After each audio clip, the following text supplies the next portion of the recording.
नमस्कार। इंटेलीफाई के साथ क्लास में आपका स्वागत है। आज हम नीति माधुरी द्वारा लिखी गई कविता भक्ति के बारे में बात करने जा रहे हैं। बिना वक्त गवाए चलिए शुरू करते हैं।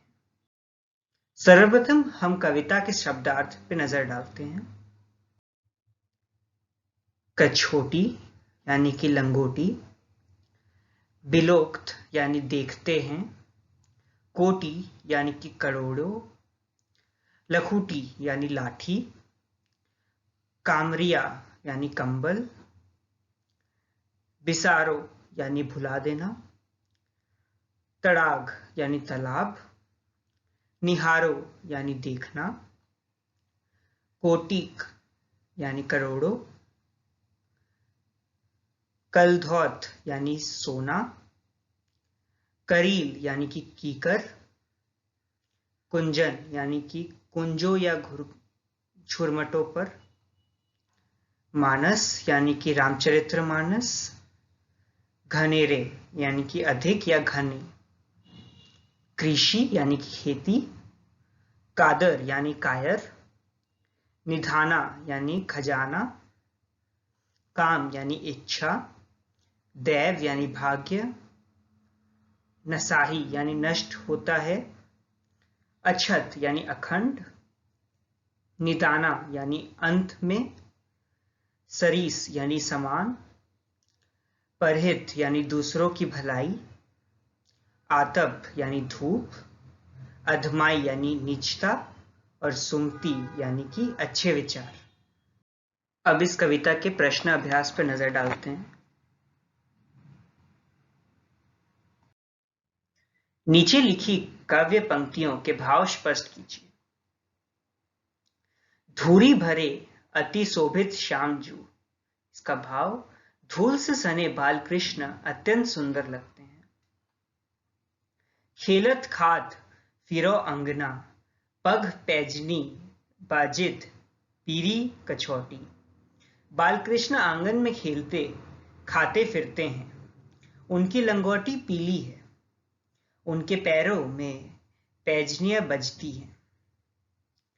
काग के भाग बड़े सजनी, हरी हाथ सौ ले गयो मक्खन रोटी,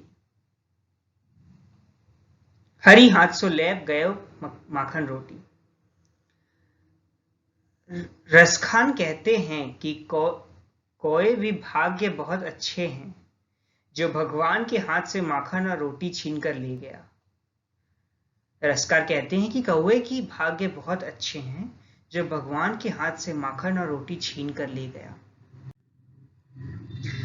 या लकोटी अरु कामरिया पर राज तिहू पुरतजी दारो, रसखान बालकृष्ण के लाठी और काली कमली वाले रूप पर तीनों लोकों के राज्य निछावर करते हैं।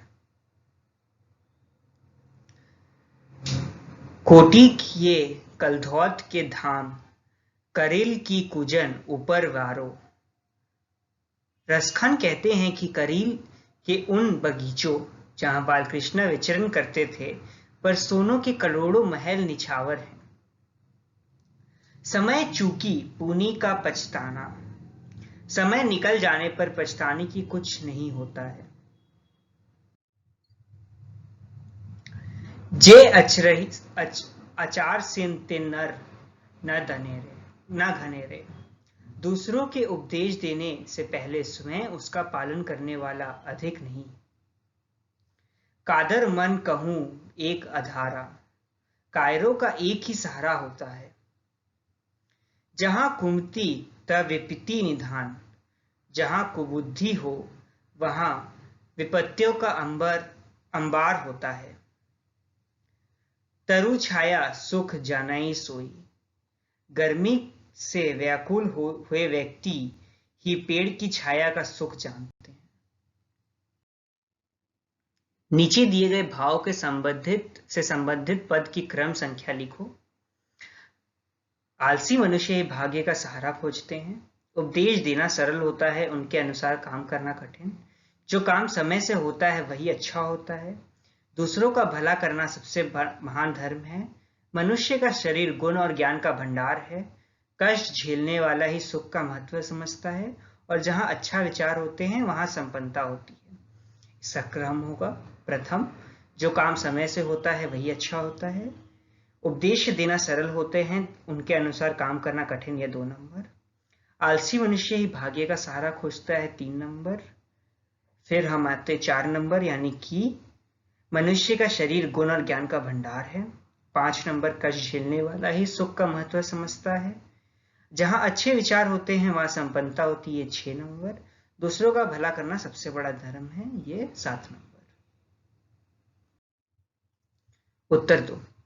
कवि रसखान ने कृष्णा की कैसी छवि का वर्णन किया है? उत्तर, कवि रसखान ने आंगन में खेलते धूल भरे हुए बालकृष्ण की छवि का वर्णन किया है। ख, रसखान ने कौवे को भाग्यशाली क्यों कहा है? उत्तर, रसखान ने कौवे को भाग्यशाली कहा है क्योंकि कौवा भगवान के हाथ से माखन रोटी छीन कर ले गया है।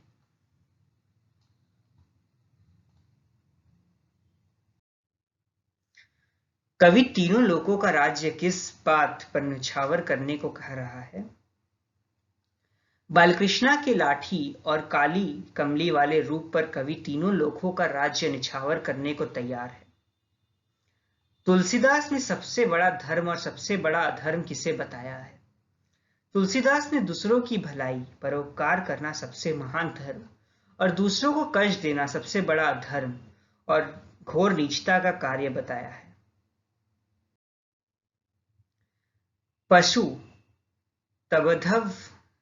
तब्धव शब्द है जिसका तत्सम रूप पशु है। इसी प्रकार नीचे लिखे शब्दों के उनके तत्सम रूपों से जोड़ो। शोभित का शब्द होगा शोभित, कादर का शब्द होगा कायर, श्याम को हम श्याम लिखते हैं और राज को हम राज्य भी बोलते हैं। नीचे लिखी पंक्तियों के रिक्त स्थानों की पूर्ति करो। का वर्षा, जब कृषि सुखाने समय चूकी फिर का पछताना।